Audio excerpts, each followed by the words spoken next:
leyendo por ahí, muchísimos nombres desfilan hasta el siglo XIX, ¿no? Sí, podríamos decir, como lo mencionábamos hace un momentito, Izcazóchitl es la primera dueña, gracias a la encomienda que le da Hernán Cortés, que le había prometido a Moctezuma cuidar de sus hijos, y lo hizo perfectamente con Tepuisco, que así le decía de cariño Moctezuma, ¿no?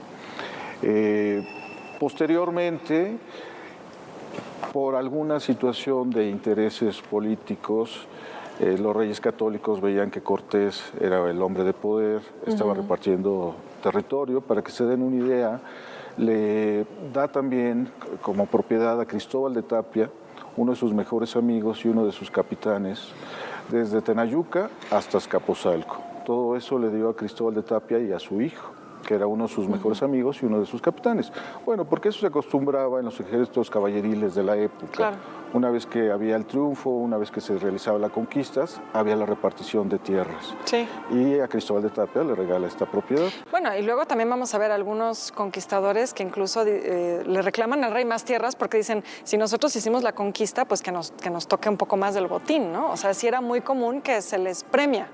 Exactamente, viendo esta situación, ¿no? Los reyes católicos mandan a Alonso de Estrada, que por ahí se decía que era hijo natural del rey, y llega Alonso de Estrada empoderado.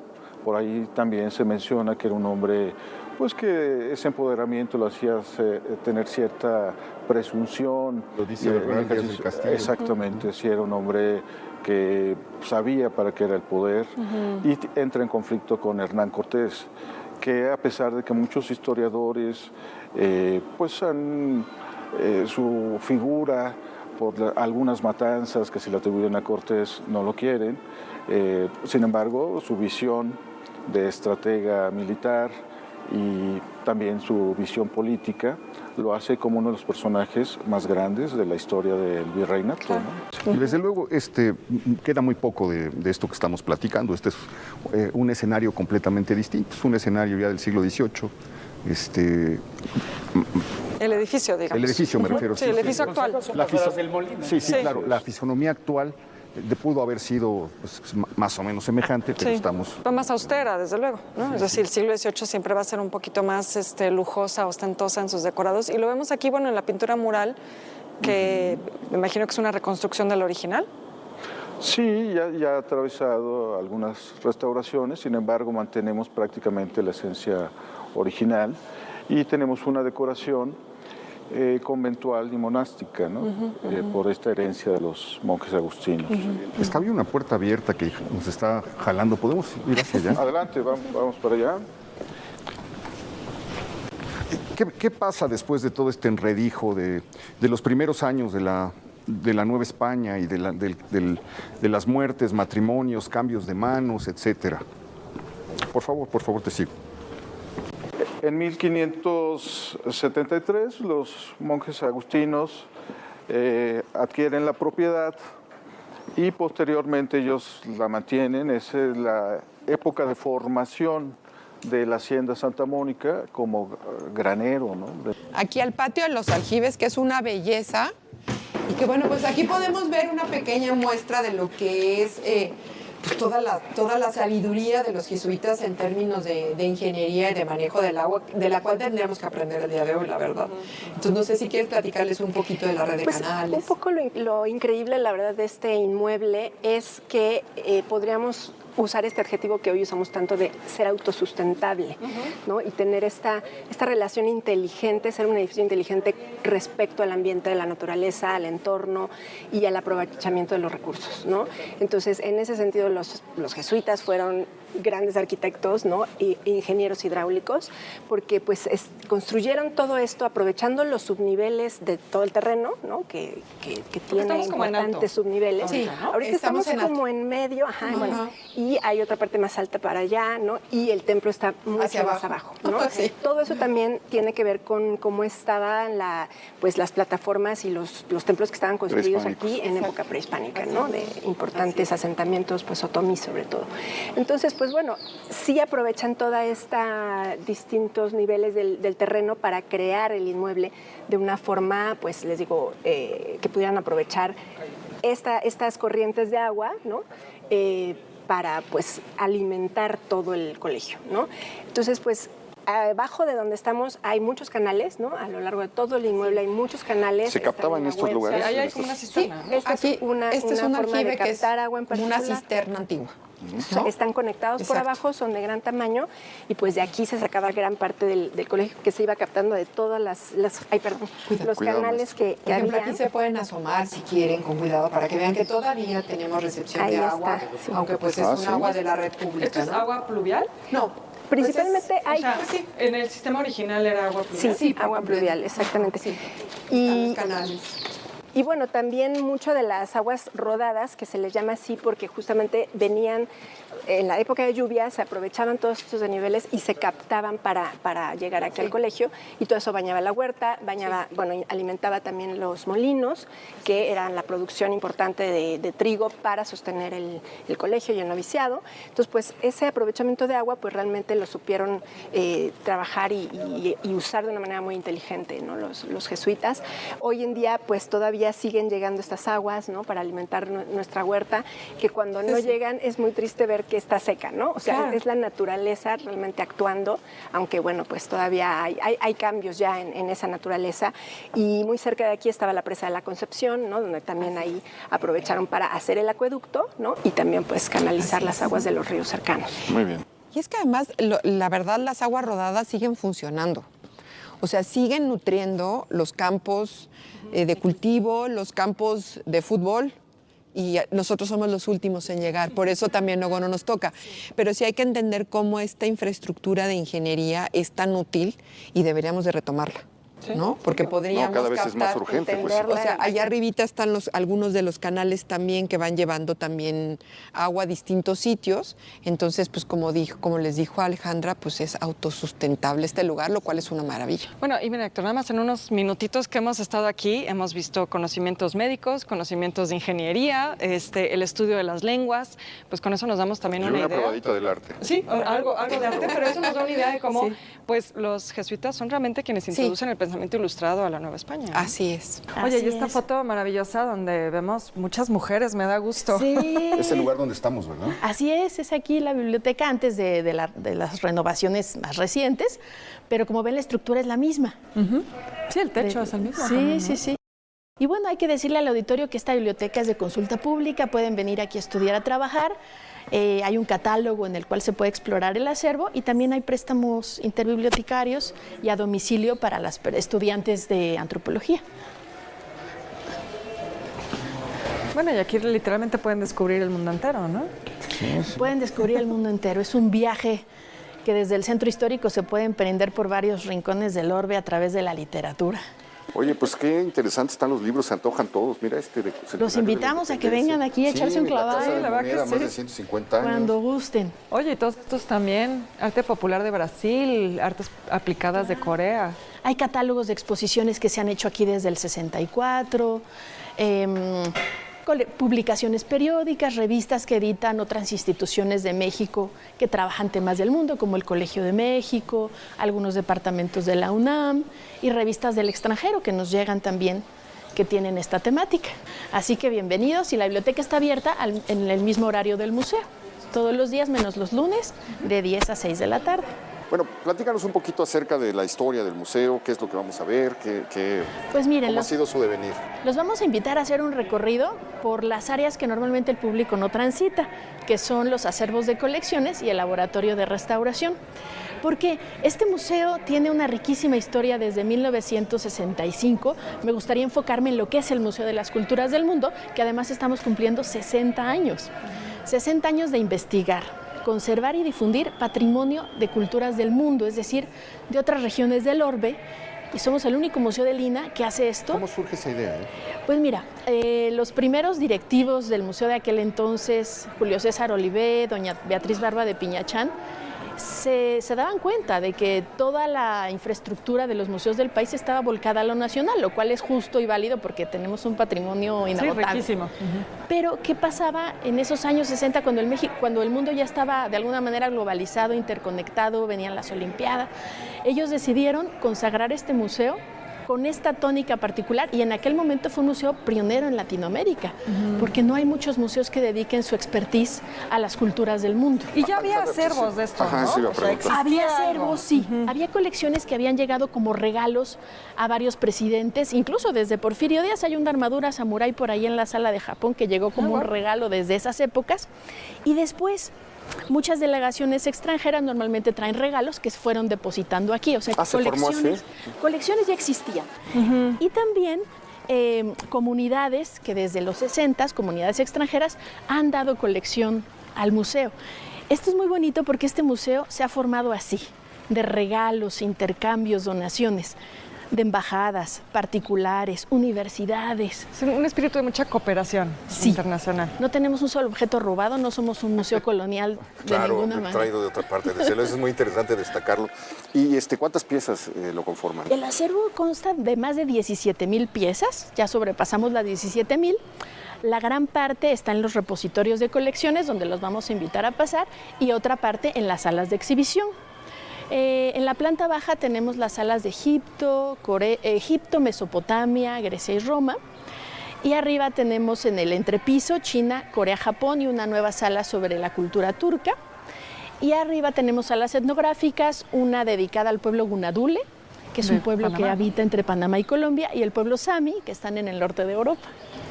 Muy bien, ¿por dónde empezamos? Pues si gustan vamos a los talleres de restauración, ¿les Perfecto. gustaría? Muy bien. Adelante, vamos a subir. Bueno, pues bienvenidos al taller Laboratorio de Restauración del Museo Nacional de las Culturas del Mundo.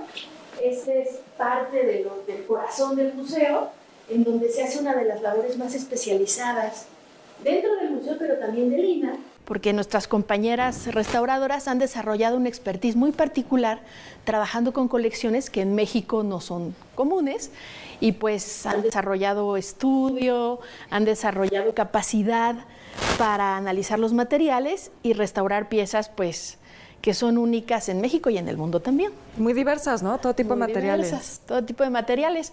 No sé si quieran, se las presentamos. Ella es Fernanda Núñez. Una nos resulta muy conocida. Una amiga de ustedes, Dolores. Pero adelante, chicas, si gustan comentar.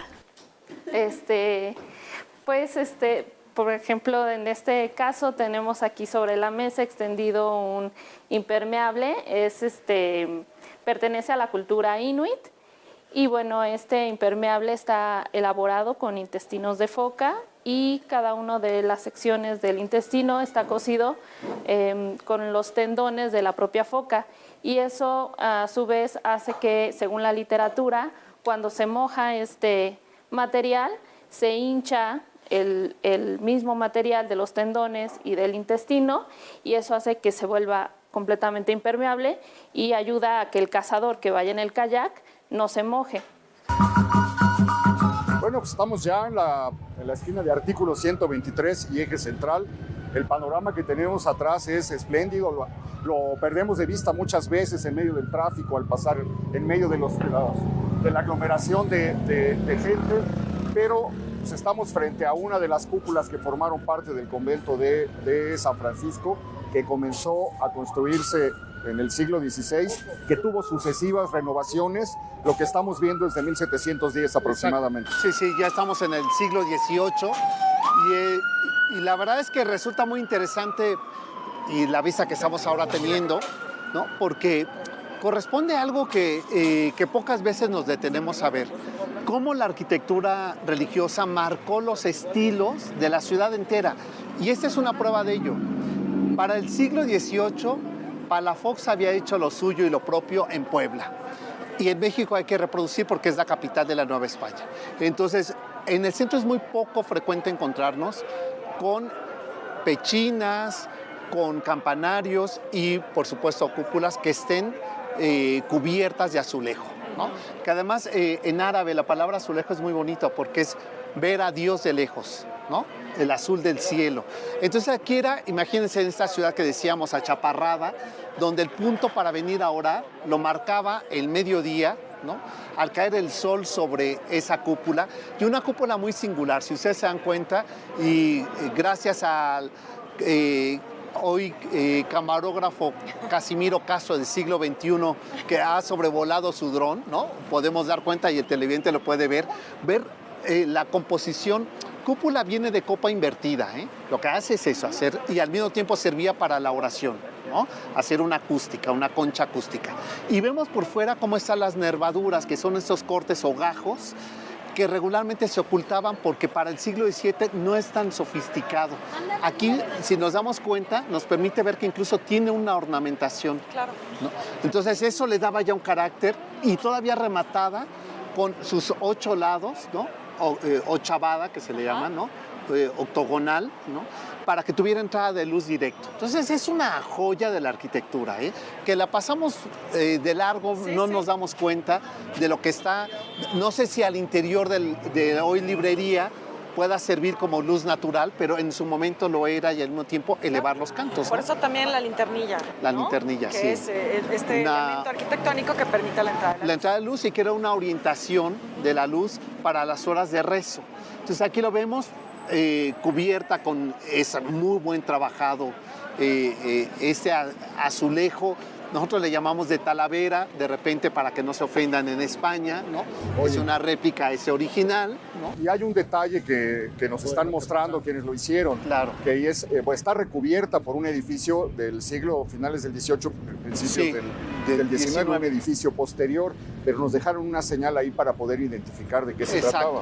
Y que en la década, en realidad de esto, hasta la década de los 90, que se hace la adaptación para que lo que hoy es su función, que es una librería, al estar trabajando la remodelación, encuentran ese indicio que tú marcas, que a mí me parece bellísimo, Sí. porque nos recuerda cómo fue la transición arquitectónica. Tenemos vamos caminando, aprovechar ahora que está el paso para nosotros, ¿no? Porque nos permite ver desde aquí a qué orden pertenece. Son los franciscanos, pero cuando vemos a los franciscanos con los brazos cruzados y la cruz en medio, nos implica que es la cruzada de fe, que es la evangelización, que esta era una capilla para indios que evangeliza. Entonces a mí me parece que eso le da ya un carácter todavía de su época, de su función y de cómo ha resistido al paso del tiempo. Y esta era una capilla entonces que formaba parte del conjunto. San Francisco. Exacto. Es decir, es una de las 11 capillas. De las 11 dedicadas a San Antonio. Y de los poquísimos rastros que quedan de ese convento.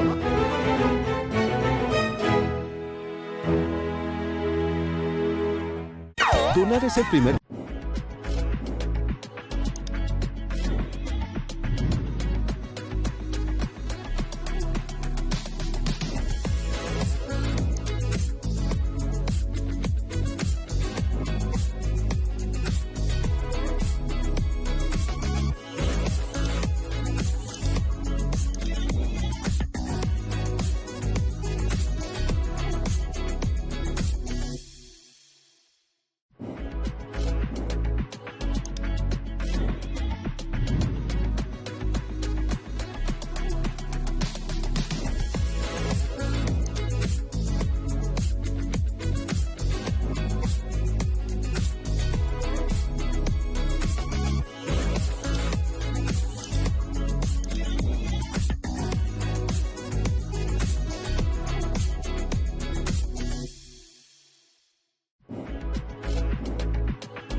historias individuales de la mujer, pero también como en un colectivo, hablando como las exiliadas, como transterradas, también como artistas y lo que, bueno, significa este drama de una migración, de un exilio y además forzado, y que es por una cuestión ideológica, por una postura política, y que por eso lo primero que vemos al entrar son estas fichas, porque además estamos viendo que fueron fichadas, o sea, es el mismo formato que los delincuentes en la cárcel.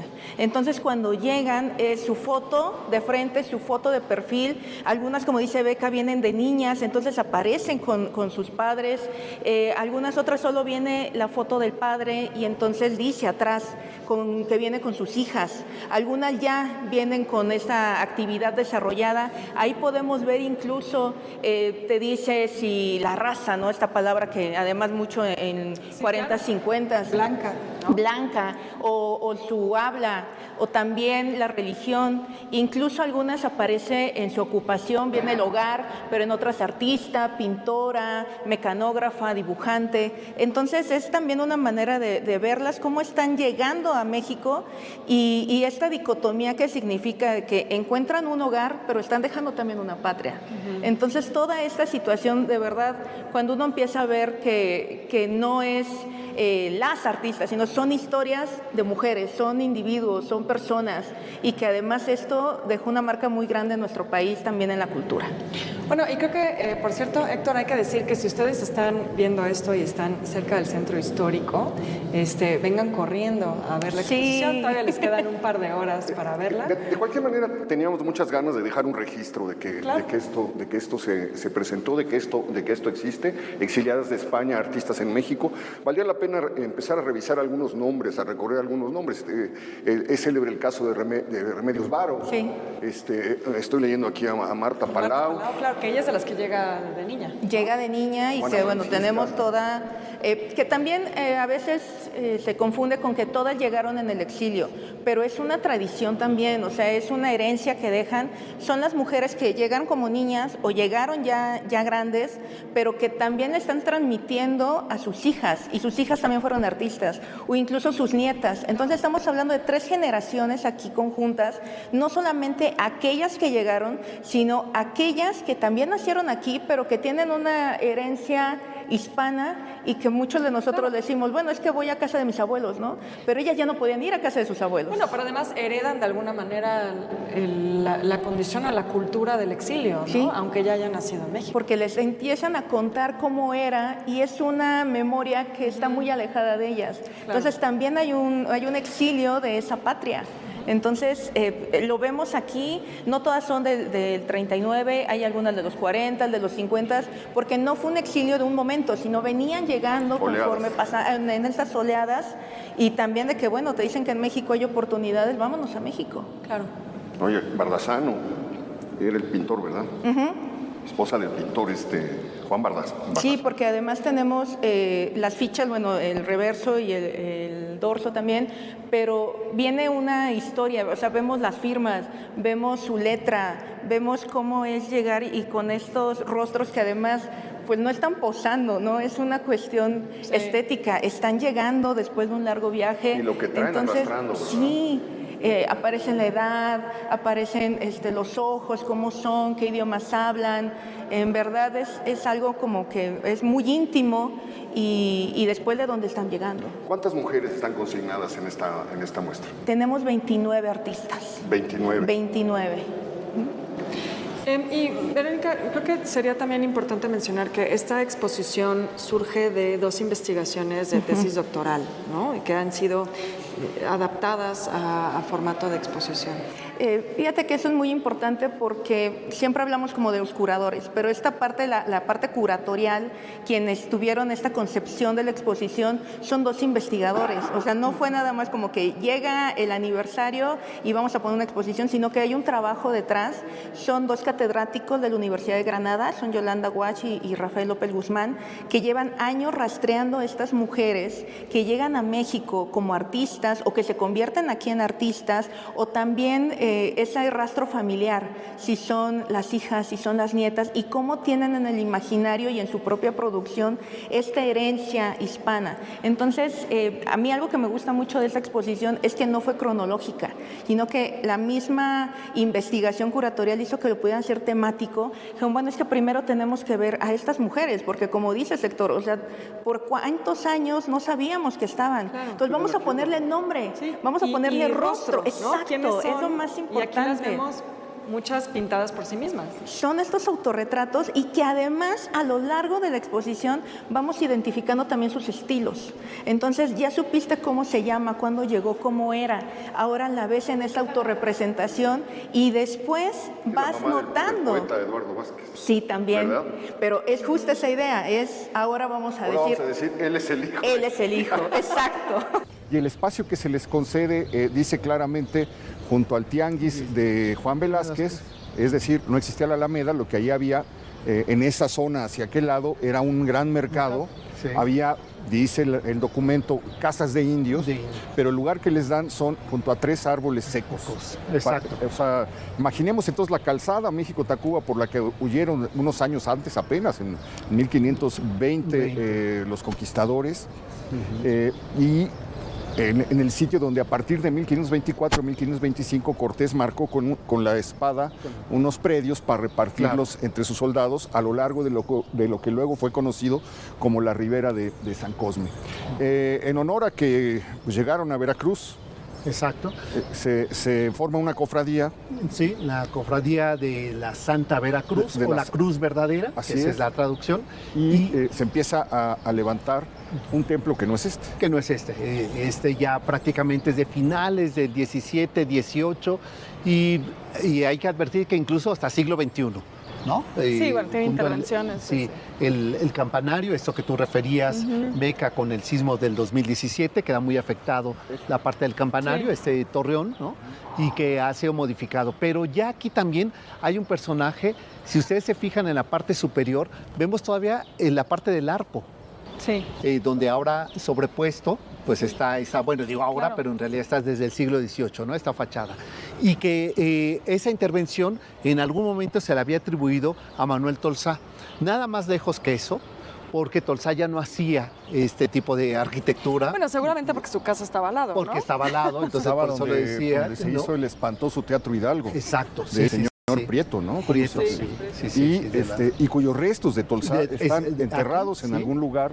Están perdidos. Están perdidos. Pero deben estar enterrados en algún lugar, pues en la nave, etcétera, como de Ignacio López Rayón, el héroe de los insurgentes. Y otra cosa que me llama mucho de esta cofradía, bueno, primero la formaron con las personas más importantes que había en la ciudad, pero pues, tenían que hacerse cargo de muchas cosas, tenían que ir a confortar a los condenados a muerte, pasar con ellos la noche, hacerlos que se despidieran bien del mundo, acompañarlos al cadalso, comprar el ataúd para que pudieran ser enterrados. En el caso de los que les cortaban las manos o las cabezas, tenían que quitarlas de las escarpias, eran los encargados de, pues si las ponían en el zócalo para que se viera que ahí estaba la cabeza de un salteador o de un delincuente peligroso, ellos ya que se había descompuesto la tenían que ir a quitar para darle sepultura.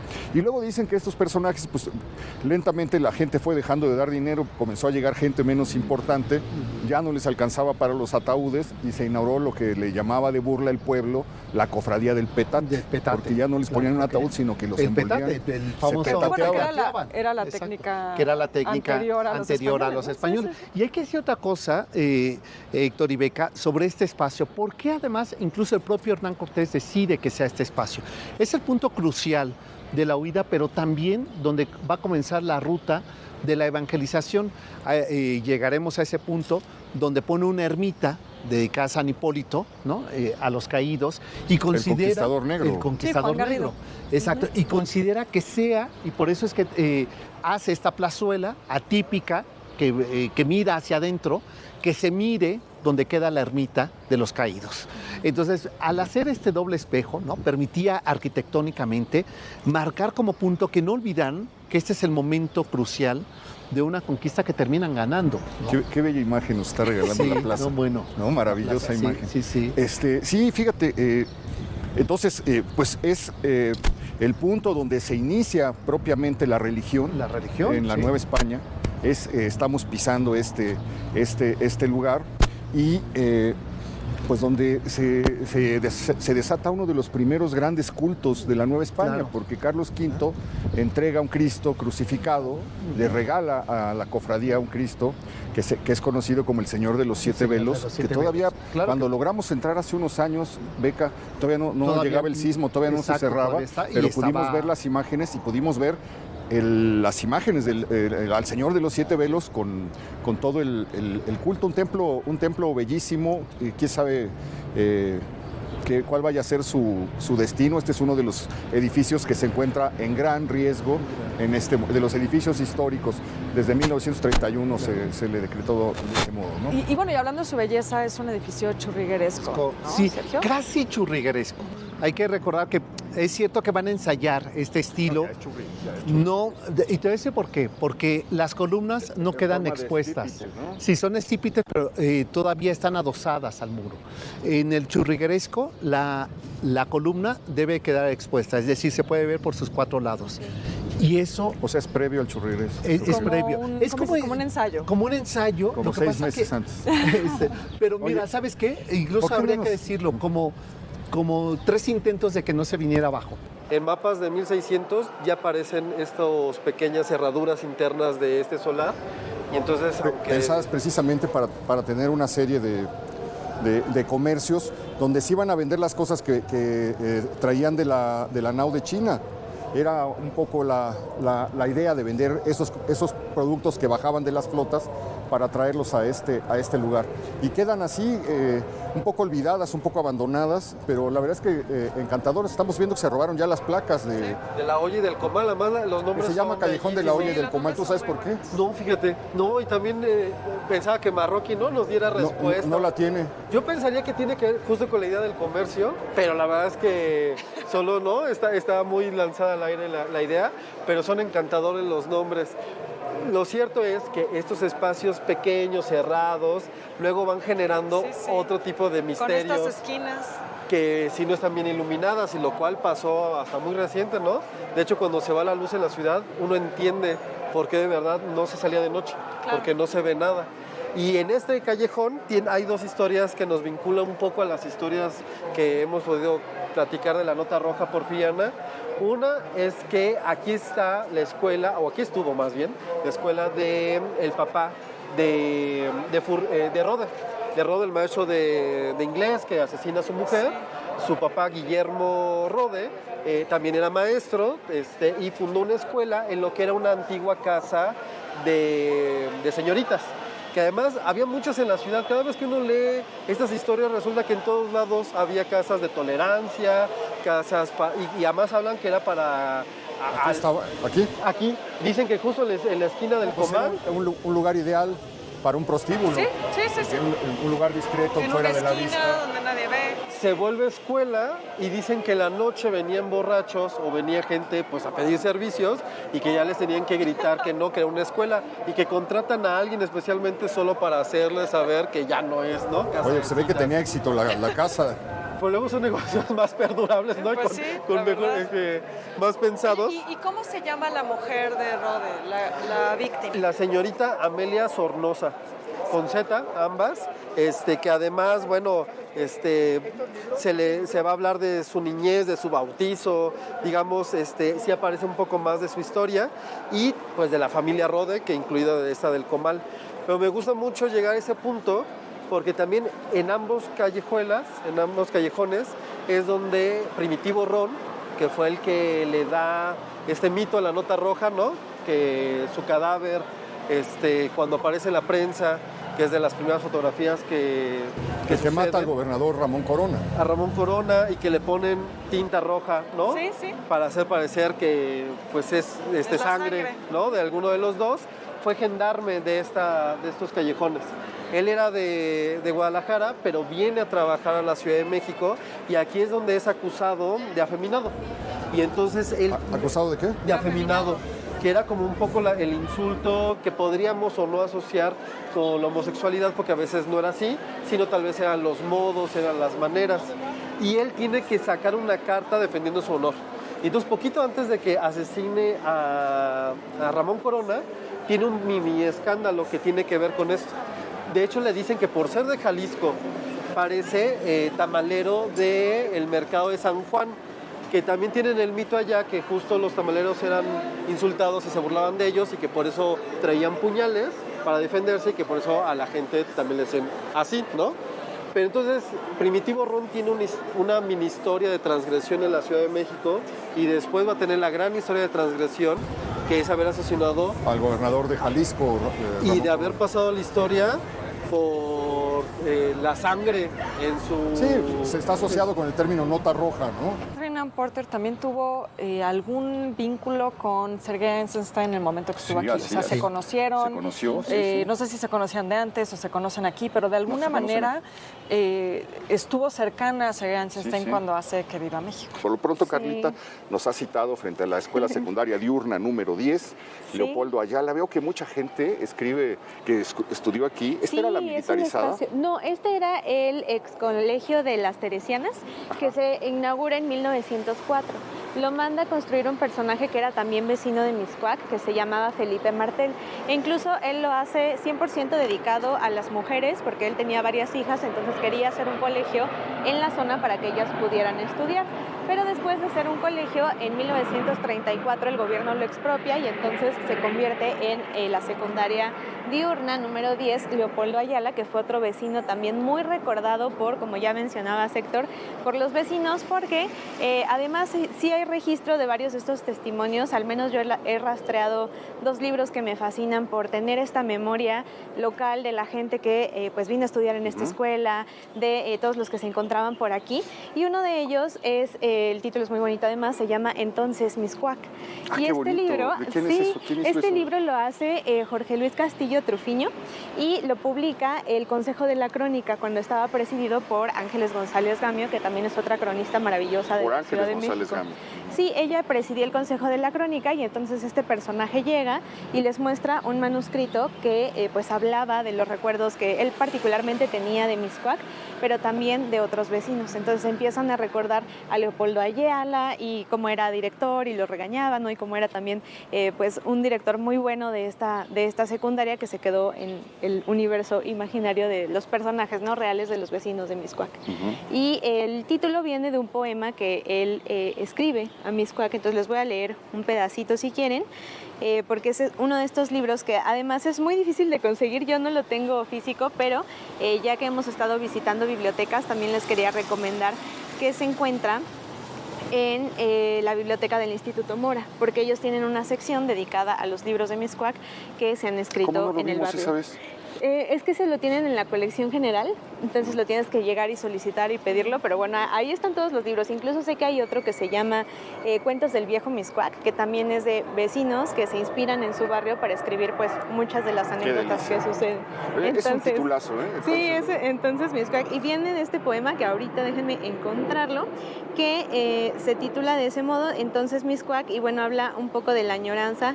No saben que no lo voy a tener aquí a la manita, entonces ahorita se los busco y se los leo, pero habla de esta transición que hubo de cuando Mixcoac era pues más como el campo, ¿no? Más como un lugar de tranquilidad, así como un poco separado de la ciudad. Y pues habla de cómo las calles antes estaban llenas de flores, menciona mucho a la secundaria, incluso algunos maestros, y la forma en la que abre este libro, Entonces Mixcoac, pues describe un poco todos estos lugares que siguen siendo parte del colectivo, ¿no? Y de los vecinos y de las vecinas. Entonces es un libro bien interesante y además trae un pequeño prólogo de Vicente Quirarte, que es otro poeta que, bueno, a mí me gusta muchísimo, escritor y cronista, que también está enamorado de la Ciudad de México. Es un amor de ciudad grande. Sí, amor de ciudad grande, Elogio de la calle, la biografía literaria. Libros imprescindibles para cualquiera que quiera conocer la Ciudad de México. Y suerte de autobiografía, La Invencible, que se escribe muy cerca sobre de su mamá, ¿no? Sobre el suicidio de su padre. De su padre, es verdad. Sí, el suicidio. Oye, pues es que tengo una confusión. Por ahí leí, no sé dónde me encontré, que era una secundaria mixta, pero que los hombres venían con uniforme como militar y las mujeres con un vestido que podía ser un uniforme que podía ser de color lila o iba cambiando según el... Adelante, buenas tardes. Buenas tardes. Iba cambiando según el grado. ¿No sería esta? La verdad no sé, porque también hay muchas otras escuelas en Mixcoac que son muy icónicas, pero al menos de lo que yo pude rastrear, inicialmente fue el Colegio de las Teresianas. Por eso también va a tener esta arquitectura un poco al estilo castillo, ¿no? Que no es la única, al Williams también se le conoce como el castillo.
Hay un poco de un eco de tablada. Claro, se hacían burla, el bonzo, le decían que hizo un viaje a Japón y luego decían que nunca había ido, que no había pruebas, que no había boletos, etcétera. Él cuenta cómo, porque además en sus memorias no da muchos detalles dice que se va y luego en las memorias retoma cuando regresa.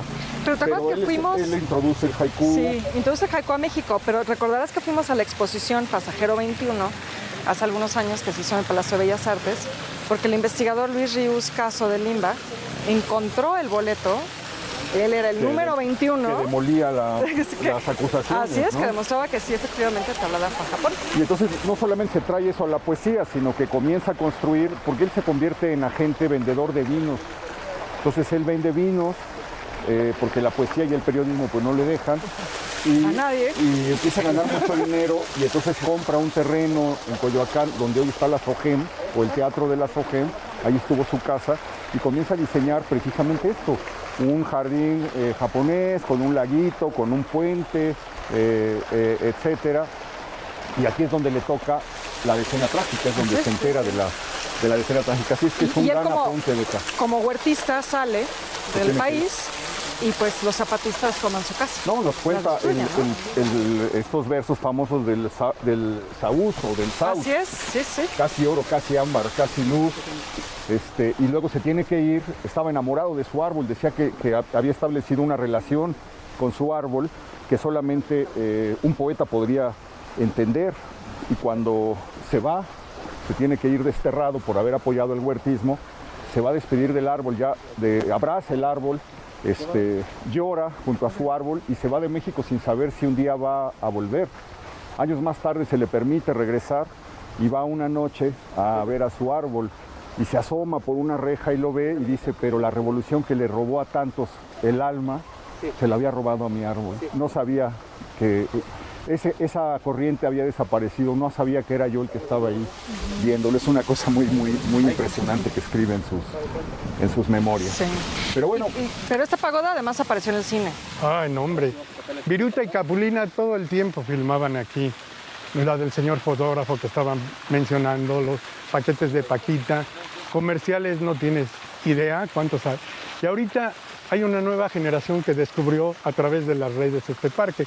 Ya lo rehabilitaron y pues hay toda esta cuestión del anime. Aquí era precisamente donde estaba la pagoda. Quedó la explanada. Nosotros siempre hemos pedido ya en varias ocasiones a la delegación, a la alcaldía, a ver si se podía reconstruir de alguna manera porque le daba un toque impresionante.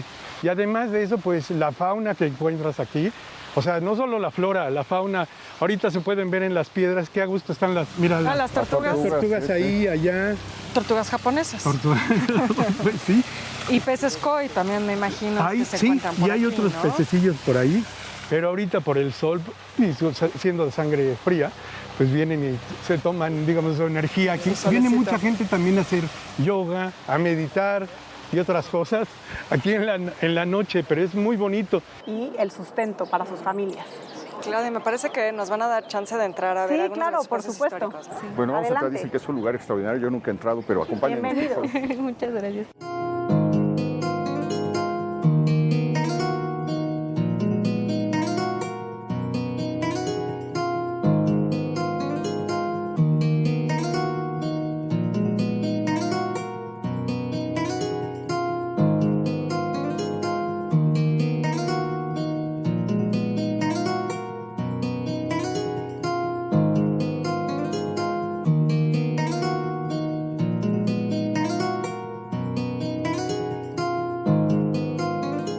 ¿Desde cuándo hay, Claudia, registro de la existencia de este obraje? Es del siglo XVII. Aquí, además de ser el obraje Mixcoac, esta fábrica de telas, vivía la familia Casuso y Peña de los Ríos. Entonces, era una pareja que vivía con sus dos hijas y digamos que todo el lado izquierdo de este recinto era la residencia, donde vivía la familia. De este lado, digamos. De este lado, exacto. Y el lado en el que estamos nosotros era la fábrica. Tenía 3 puertas o accesos principales. Esa puerta de madera era el principal donde entraba el carruaje con caballos, daba la vuelta a esa fuente y por la escalera principal, que es la del lado derecho, entraba la familia. Tenemos de los dos lados una escalera más ancha, que era para los patrones, y la delgadita, que era para los empleados. En la residencia tenemos perfectamente identificado cuáles eran las habitaciones de las niñas, cuáles eran, dónde estaba el comedor, la cocina, dónde era la despensa. ¿Por qué se tiene esa identificación? Se tienen todos los planos y existen documentos planos, históricos. De hecho, este es un edificio histórico protegido por el INAH. No podemos hacer ningún tipo de modificación, ¿no? Cada cosa que se tiene que arreglar viene un restaurador certificado y entonces utilizamos todos los materiales y todo para que no se dañe el edificio. ¿Durante cuánto tiempo funciona el obraje? Perdón. No, justo eso iba a preguntar. ¿Hasta qué época funciona? El obraje funciona más o menos durante, o sea, a partir de los 1751, por ahí, más o menos durante 50 años.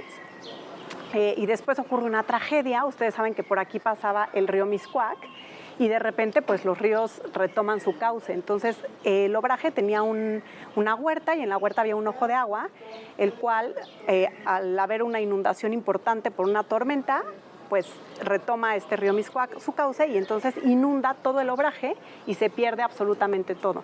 Desgraciadamente el señor Casuso pierde toda su propiedad por varias situaciones de deudas, termina encarcelado y entonces pues se quedan aquí algunos de los empleados tratando de rescatar lo más que se pudiera. La segunda etapa de este obraje se cree que hubo vida religiosa. Aquí sí digo se cree porque todos sabemos que fue la época de la persecución religiosa en México y entonces esos documentos sí están, digamos que extintos. Sin embargo, tenemos varios detalles, como podemos verlos aquí, estos escudos que nos dicen y además algunas otras cosas como piletas de agua bendita, como la habitación que creemos que fue de una madre superior a un padre prior por una chimenea muy adornada con querubines. Entonces tenemos, ¿no?, el escudo de los jesuitas, de los dominicos, de la Compañía de Santiago de Compostela y bueno, varias cosas que nos dicen y está en una investigación profunda para tratar de rescatar esos datos. Esa historia es fascinante, pero sería que era una, digamos, una especie de monasterio secreto, de convento secreto, o en el momento no secreto, cuando inició la persecución. Exactamente, más bien es esa la idea. Bueno, y qué interesante que tenga que ver con la persecución religiosa cuando estamos enfrente del lugar donde trajeron a León Toral cuando mató a Álvaro Obregón en la Bombilla. Aquí fue a donde lo trajeron a golpes y donde le hicieron el primer interrogatorio, donde hoy es la casa Juan Rulfo. Pero aquí estaremos hablando más bien de la persecución con la exclaustración, ¿no? Del siglo XIX. ¿Tú te referías a la exclaustración del siglo XIX cuando... No, cuando empezaron, o sea, cuando tuvieron que salir corriendo, esconderse y quitar todos los documentos, imágenes. De hecho... Debe ser la persecución religiosa del veintitantos. Sí, exactamente. Y de hecho... se cree que, bueno, tenemos dos pozos, ¿no? Este pozo de aquí, que era el que surtía a la fábrica, y tenemos otro pozo un poco más adentro, que era el que surtía a la residencia. Y estos pozos tienen una conexión con la iglesia de Santo Domingo. En su momento era como para guardar agua, una especie de cisternas, pero también sirvió para ocultar a estos religiosos y religiosas durante la persecución. Entraban por los pozos y por ahí llegaban hasta la iglesia de Santo Domingo para ocultarse. Estos son manos otomíes las que, digamos, permiten la existencia de la catedral metropolitana y se usa para otra cosa la cantera de estos lugares. El acueducto está construido con esa cantera y muchísimas de las piedras de los palacios que existieron en el centro de México vienen de esta cantera. De este lugar. Bueno, vamos a platicar. Estamos ya en el atrio del santuario de la Basílica Nuestra Señora de los Remedios, que se atribuye, o no sé si se atribuye o está documentada, se soporta de manera documental a Ildefonso Iniesta de Bejarano y Durán. Sí, aunque volvemos a la leyenda, ¿no?, a lo romántico de toda esta historia, es que de una noche, de un día para otro, los ángeles bajaron y la construyeron, ¿no? Claro, sí. Bueno, pero sí tiene distintas etapas, ¿no?, que se pueden rastrear hasta el siglo XVI. Sí, debió de haber sido una construcción más chica, de estilo plateresco como es la época, y después varias etapas y varias épocas de construcción. Bueno, que hay que recordar por qué es tan relevante la presencia de Ildefonso Iniesta. Pues él es el autor de la iglesia de la Santísima, de la Veracruz, o sea, realmente una de las figuras más destacadas. De los templos iniciales, estamos hablando de 1574, es el virrey de Almanza. Sí. Martín Enríquez de Almanza, es en esa época y donde Ildefonso tiene actividad. Sí. Oye, ¿qué podemos decir de la fachada de la basílica? ¿Plateresca? No, esta ya no es plateresca. La doctora creo que sabe más de arquitectura de este periodo. No, yo doctora no soy doctora. Pero pues es muy austera, es neoclásico. Ya esta fachada es para 1938, 1945 más o menos. Ah, la hacen tan posterior. Sí. Sí, tiene varias etapas constructivas. Entonces, ¿qué queda de ese momento? ¿La imagen? Pues podemos entrar al camarín de la Virgen, que es sumamente interesante y tiene ahí un decorado churrigueresco muy Ahora, al ir subiendo, porque hay que subir una cuesta algo pronunciada para llegar a este lugar, se iban viendo unas como estaciones a los lados con inscripciones. Son los misterios. Son los misterios. Cuando suben procesiones ya durante el siglo XX, se crean estas estaciones donde se rezan los misterios, pero el camino original durante el siglo XVI y XVII es por el otro lado, es por esta parte de la pendiente del cerro, y ahí hay incluso un milladero del siglo XVIII, XIX. ¿Qué es la zona que nos decías fuera de cámara, que es un pueblo que permanece, sí, ¿no? Aquí a un lado. El pueblo de los Remedios. Bueno, pues no nos acercamos a ver si saliendo, pero es que cuando se para uno en las puertas se alcanza a ver, se alcanza a dominar buena parte del Valle de México, todo alrededor. Valle de México, ¿no? Villafuerte es quien se supone que trae la imagen, ¿no? Sí, el capitán que la trae Villafuerte. desde España. Sí. Juan Rodríguez de Villafuerte se Así supone que es este hombre de Cortés que trae la imagen consigo, entiendo que desde España la Sí, viene sí, cargando, sí, ¿no? tiene un origen en España, de Extremadura precisamente. Muy bien, vamos adelantamos entrando. Por favor, lo sigo. Vamos aquí nosotros. Solo por mostrar el camino. Sí, muéstrenos.